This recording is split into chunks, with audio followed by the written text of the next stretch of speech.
Welcome to Baldhead Bible Podcast, making the Bible come to life, featuring the exposit story preaching of Dr. John Katzian. He loved to walk out, especially outside the King's Gate, because when he walked out, you had to bow down to him.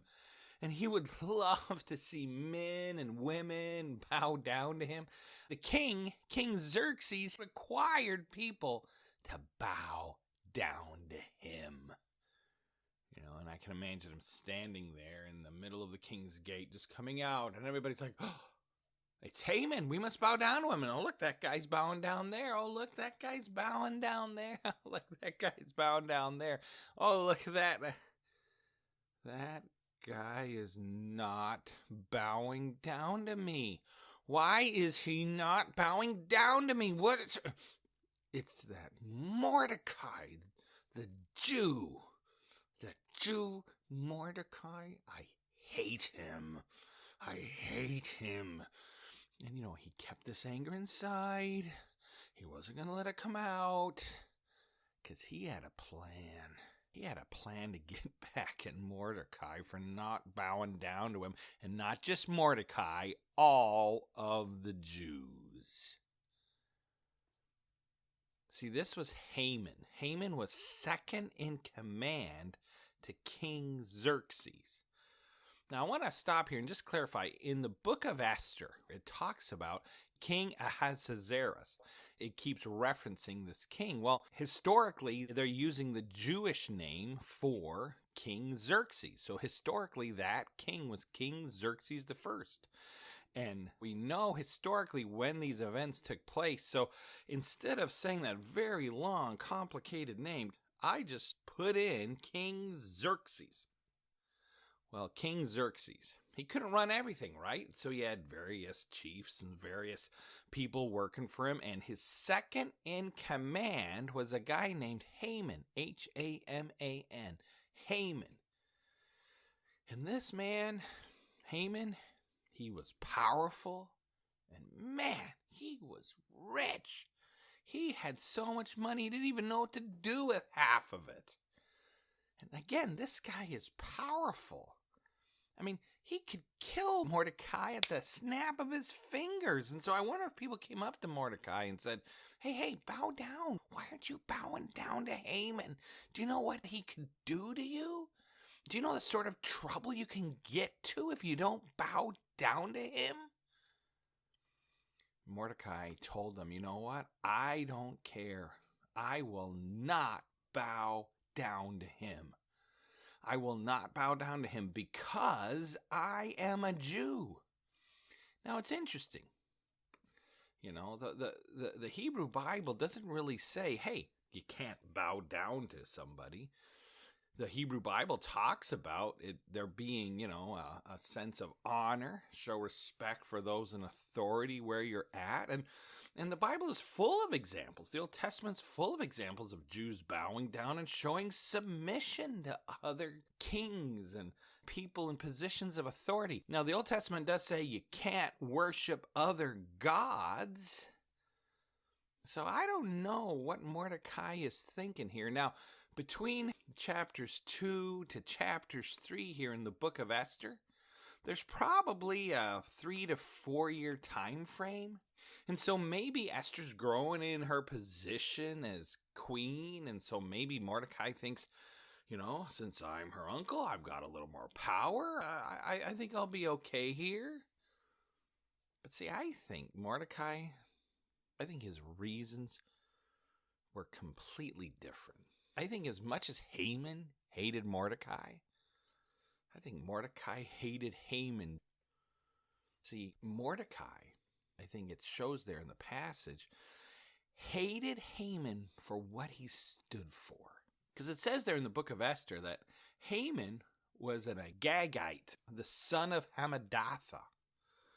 Well, historically, an Agagite is somebody who's related to King Agag.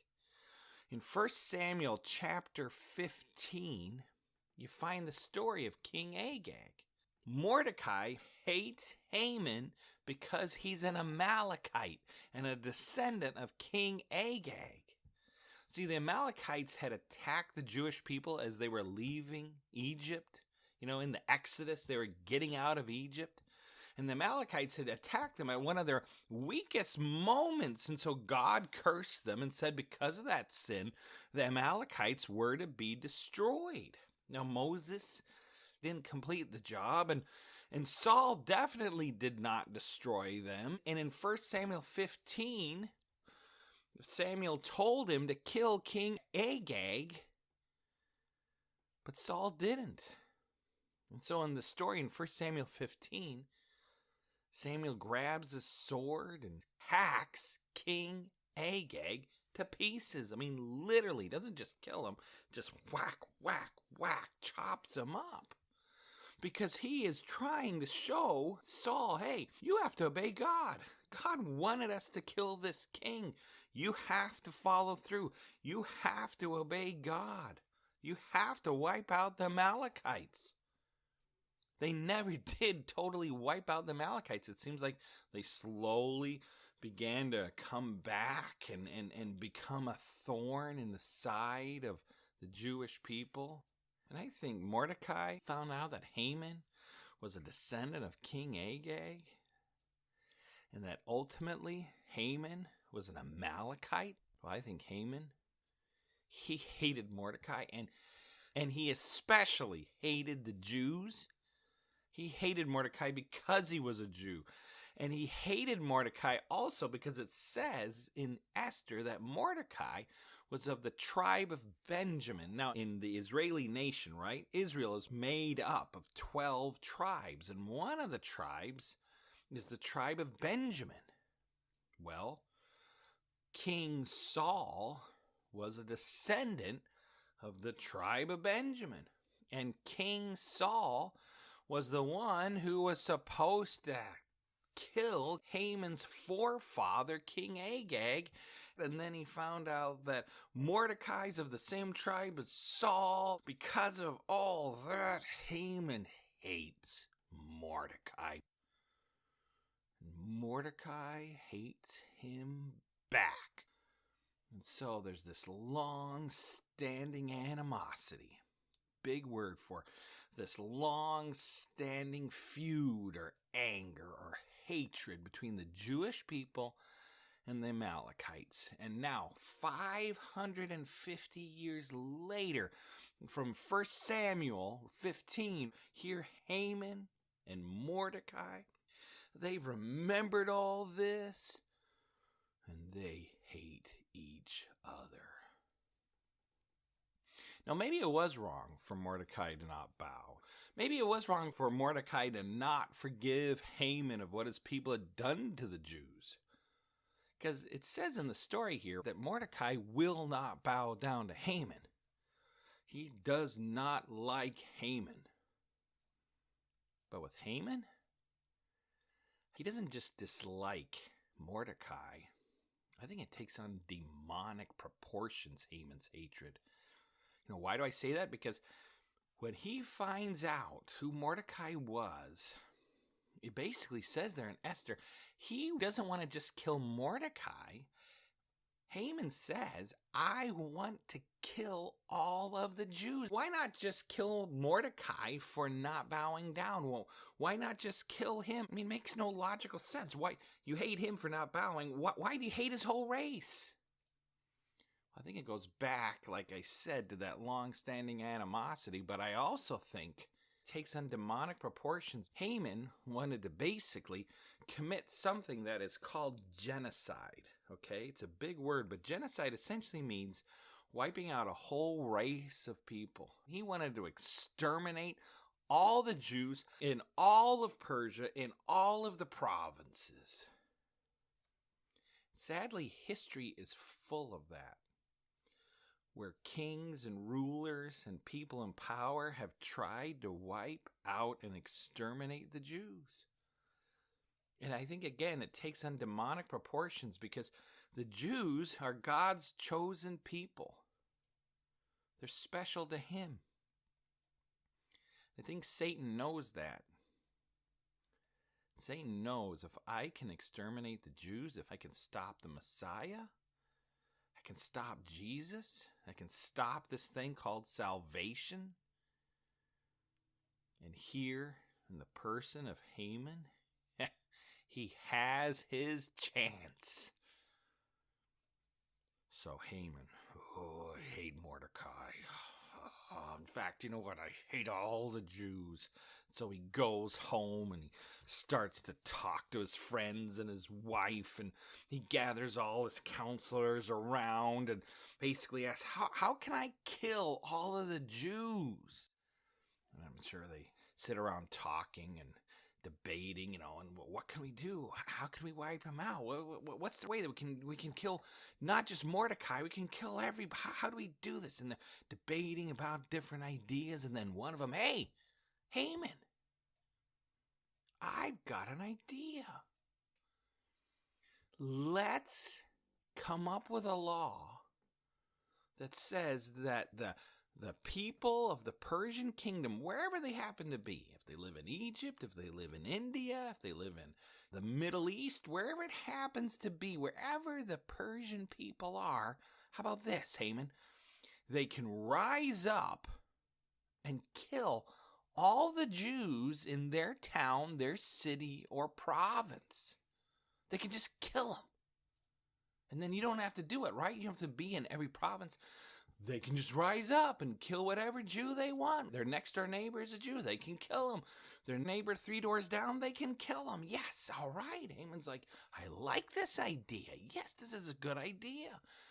But how can we get them to do it? How can we get them to do it? What would make you want to rise up and kill your Jewish neighbor, your Jewish friend, your Jewish coworker? What would make him do that? So they pace back and forth, and then maybe that same person goes, I got it, Haman. Listen, we'll send out a law that you can rise up in any province, any city, any town in Persia, and kill all the Jews in that city, province, town. And if you kill them, you get to keep their stuff. Haman's like, whoa. That is a great idea. If you kill a Jew, you can keep his car. If you kill a Jew, you can keep his Xbox. You can keep his money. You can keep everything. Yes, I like this plan because that would motivate people. Because, hey, especially some of these rich Jewish people, they can keep all their stuff. Yes, I like it. They can keep the land. So Haman's like, all right, so when are we going to do this? It's going to take some time. How about next week? No, that wouldn't give us enough time. We got to pick a day. So Haman's like, all right, you know what? We have got to get the blessings of our gods on our side. Because they didn't follow Yahweh. They didn't follow the one true God. They were probably Persian in their approach to the gods, and they probably had a plurality of gods and many gods. And one way of determining the favor of the gods and determining what a god wanted, what we would call draw lots, okay? Now, there's various ways you can draw lots. Basically, drawing a lot means you're saying, by chance, I'm going to let the gods pick whatever choice. Because I don't know, there's too many choices.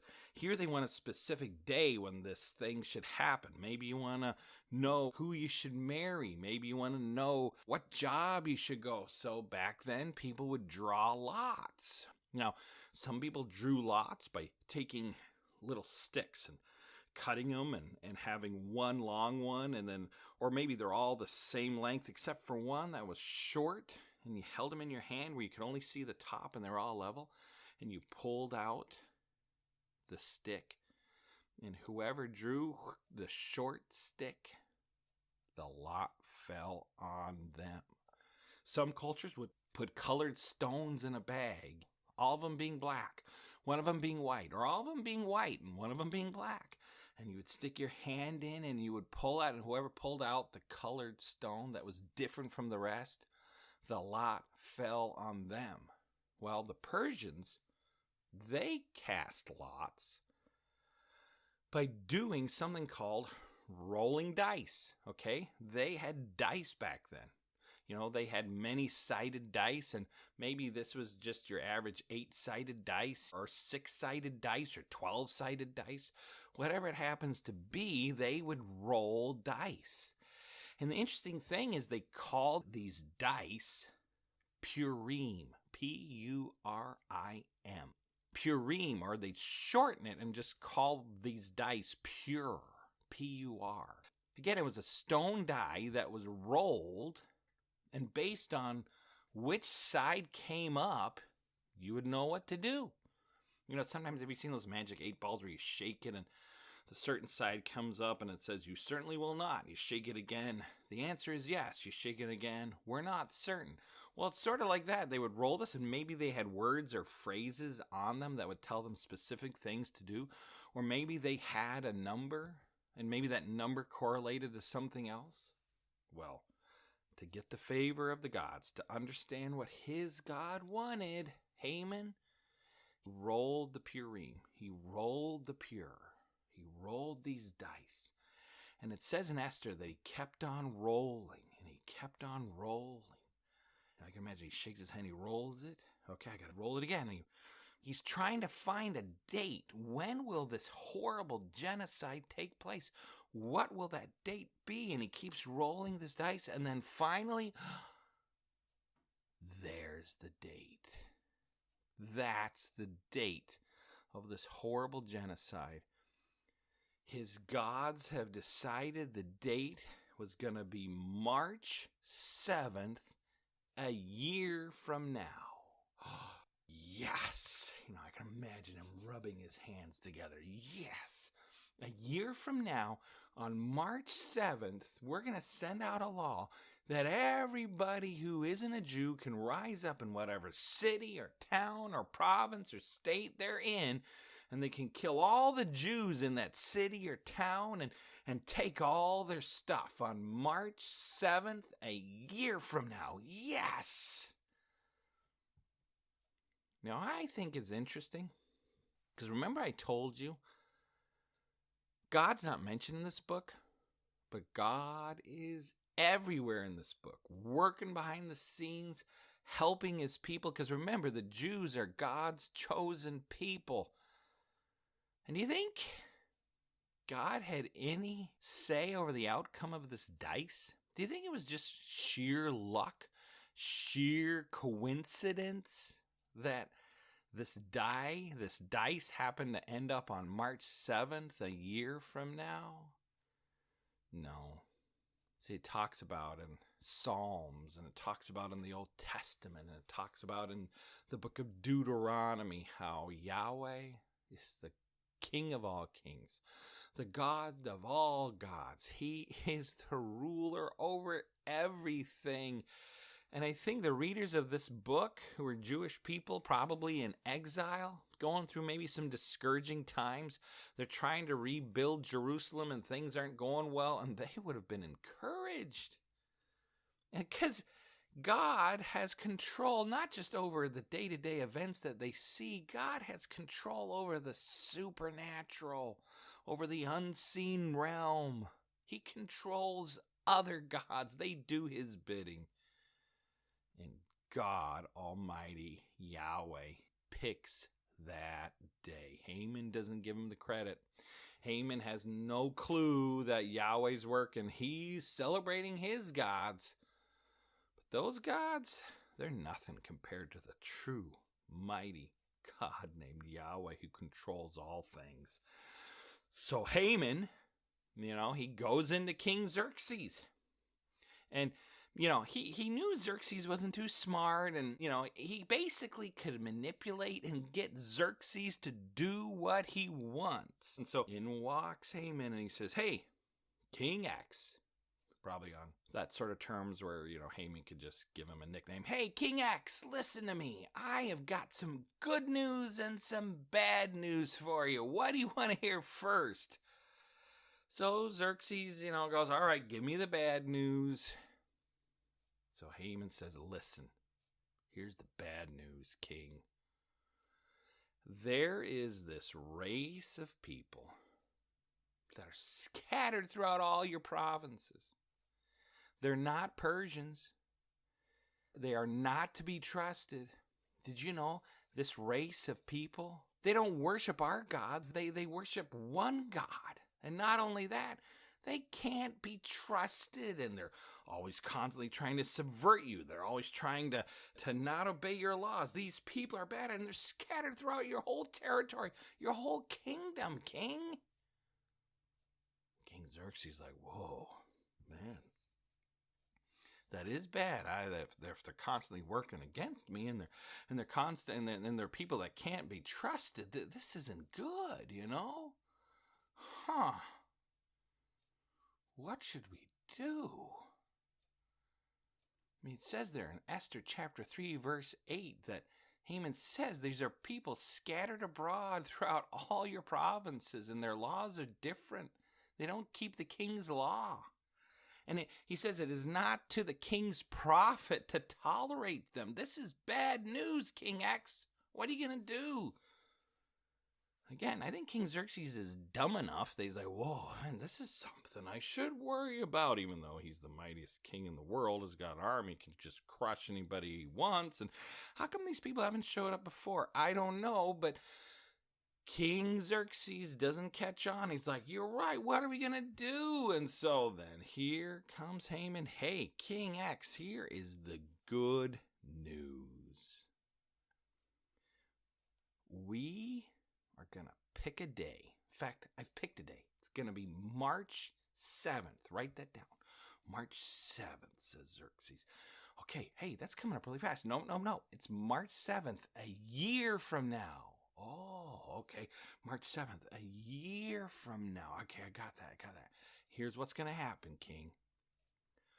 All the people loyal to Persia, all the Persian people who worship our gods and obey our laws, wherever they happen to live, whether it's in Egypt, whether it's in India, whether it's up there in those little parts that are later going to be called Russia, whether it's parts in the Middle East, Saudi Arabia, wherever these people happen to live, on March 7th, a year from now, they're going to rise up with weapons, and they're going to kill all the Jews in their region. Then it even adds this. They're going to kill all the men, and they're going to even kill the women and the children. Like I said, this is demonic. Haman has no reason to want to commit this sort of genocide to wipe everybody out. But he hates them. And I think through Haman, Satan has an opportunity to wipe out these people that he hates. So guess what? March 7th, a year from now, King, anybody can rise up who's Persian, and they'll wipe out and kill all the men, women, and Jewish children. Kill them all. And guess what? They'll be able to keep their stuff, their jewelry, their houses, their lands. Plus, listen, King, if you send out this edict that on March 7th, a year from now, you can rise up and kill all the Jewish people in your region and keep all their stuff. If you send out this law, King, I will give you 10,000 talents of silver. King Xerxes, he's like, whoa, say that again, Haman? If you do this, I'm willing to give you and put in the king's treasury 10,000 talents of silver. Whoa, King Xerxes is like, I like silver. And that was a lot of silver. Remember I told you Haman was a rich man? Well, that came to basically 75 pounds of silver. That's essentially a third of a year's wages. I mean, that is an immense amount of money. It was a ridiculous amount of money that Haman could just drop like that. And Haman's giving it to the king, and he's getting nothing in return except the death of millions of people. So the king says, I like this idea. I get rich. We wipe out all these bad people who don't obey me or follow my laws. And so he takes his signet ring off his hand and gives it to Haman. And he says, hey, Haman, I want you to take this command and I want you to make it into law.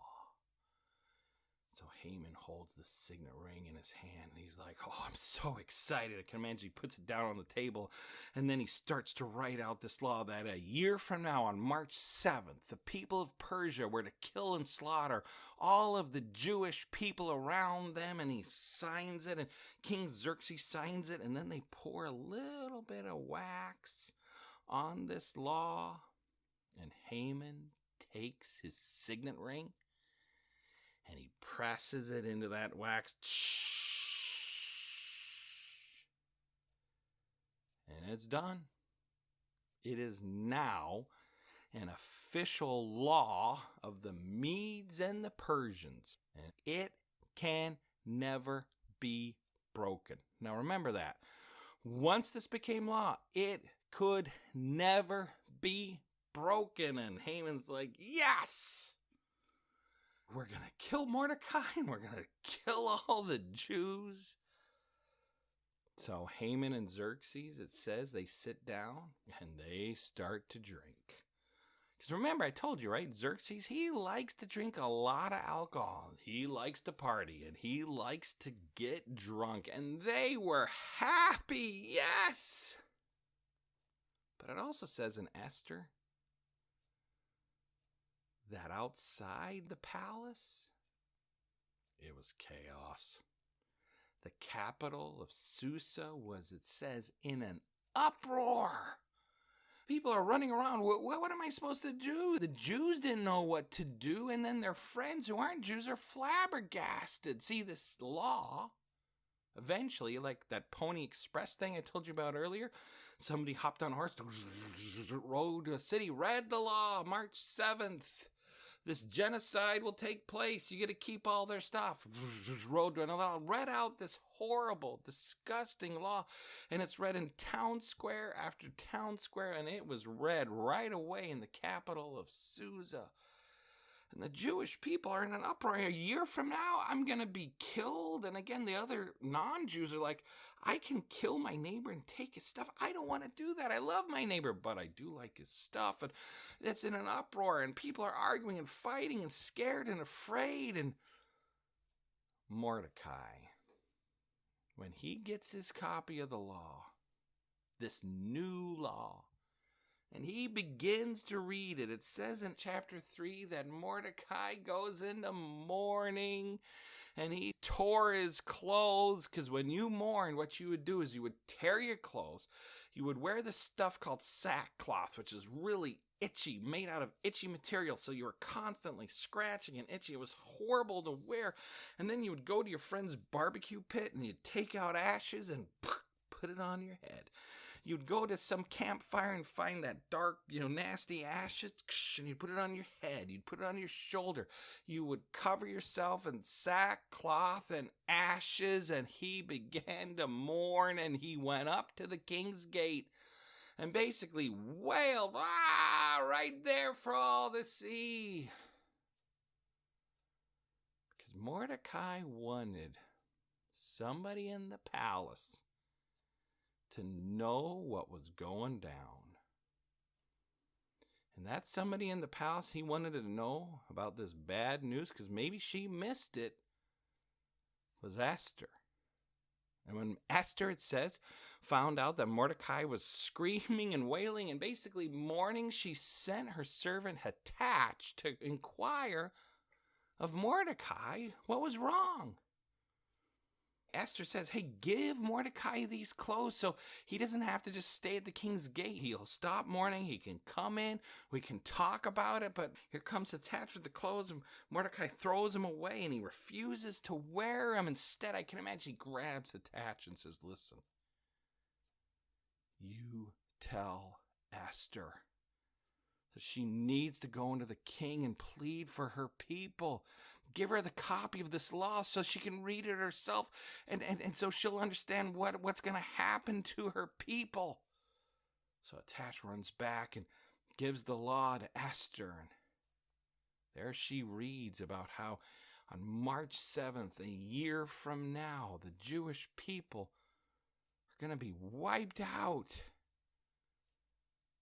And then Hathach tells her, hey, Mordecai, Queen, he wants you to go into the king and plead for your people. You've got to plead for your people. That's what Mordecai wants.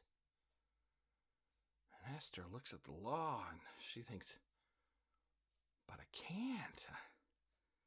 So she scribbles something down and hands it back to Hathach, and Hathach runs back to Mordecai, who's still in mourning, and he unfolds it and he reads this note from Esther.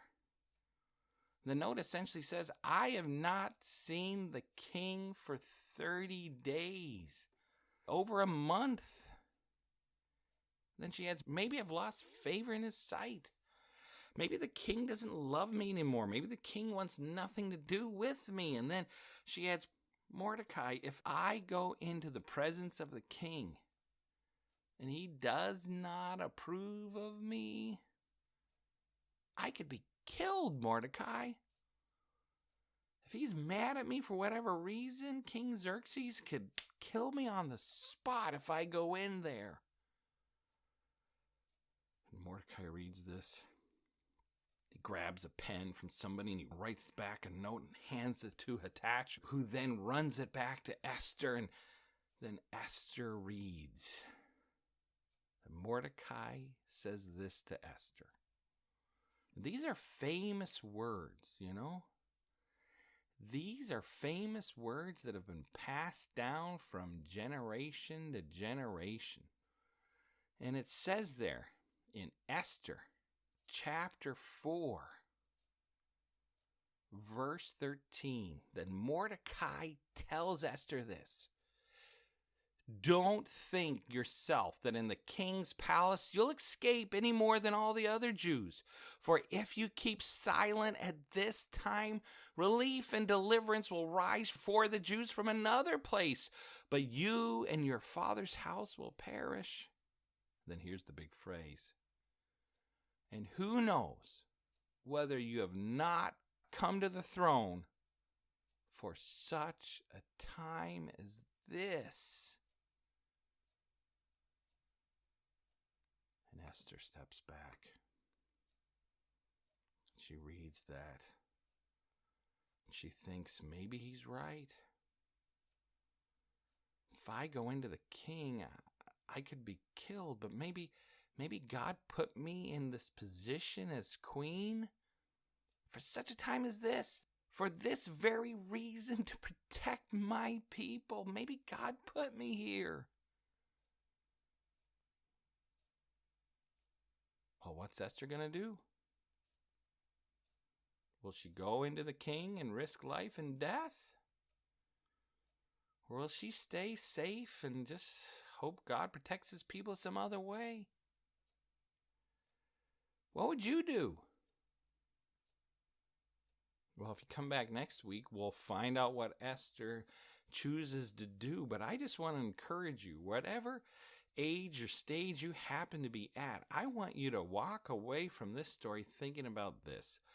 God has put you where you're at for such a time as this. God has put you in an area of influence to use it for his glory. You bump into people that only you can bump into. You talk to people that only you can talk to. And how do you know that God hasn't put you in a particular job, a particular situation, have an influence 2 years, 5 years, maybe now, an influence down the road, whatever it happens to be for such a time as this? Or how about this?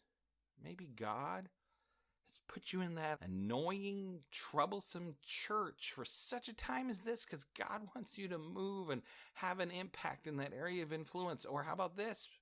Maybe God has put you in that family. Oh, you don't know my kids. You don't know my wife. You don't know my husband. You don't know what I have to deal with. All I can say is, how do you know God hasn't put you there for such a time as this? I pray you think about that.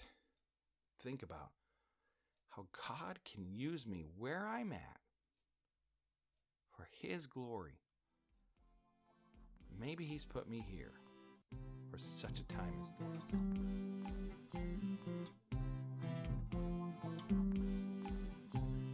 Thank you for listening to Baldhead Bible Podcast. If you have any questions or comments, we would love to hear from you. You can comment on our Facebook page or email us at baldheadbible@gmail.com. If you would like to support this podcast, please check out our Patreon page at www.patreon.com/baldheadbible. Baldhead Bible Podcast, making the Bible come to life. New episodes added every week.